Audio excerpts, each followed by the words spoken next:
Many people know Guillermo del Toro for his work with all manner of monsters over the years, from Hellboy to Giant Kaiju and Pacific Rim, and of course his Oscar-nominated film, The Shape of Water. All of these projects showcase his love for showing the humanity that resides in these creatures. As a young man who was raised Catholic, he never seemed to connect with the other holy men around him. That is when he found the original novel of Frankenstein. Much like the monster, he felt like an outsider looking in. This was the first time he had seen a monster portrayed in a more nuanced light. This would become Del Toro's favorite story of all time, inspiring him to become the filmmaker that we know today.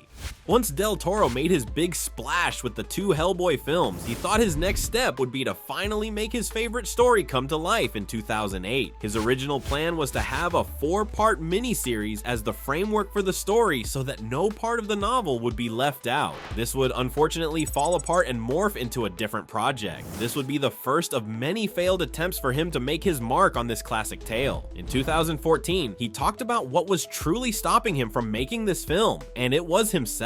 Toro would say that this story is his favorite and most inspirational story of his life. That amount of love would turn into a mountain of pressure if he were to ever take a swing at this. He said, "If I do Frankenstein, I literally would stop everything, and I'm going to a sabbatical for 3 years just to write that." The fear, combined with his extremely busy schedule, would mean he would not be able to take this project on. Plus, with Universal trying to launch the Dark Universe around this time, it seems like Del Toro's version of this story wouldn't have fit in with the studio's plans.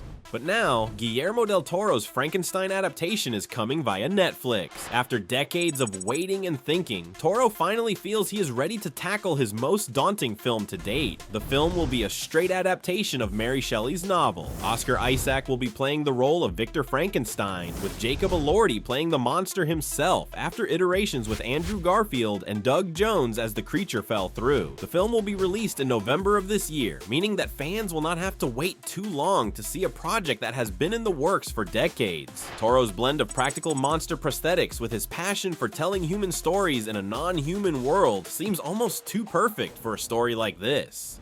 Toro's excitement for this project can be felt through the screen whenever he talks about it in interviews. Despite his worries, he has seemed to overcome them and has faith in his abilities as a director. What are your thoughts on the new take on this classic story? Let us know your thoughts below. Thanks for watching, and we'll see you next time right here on Screen Rant.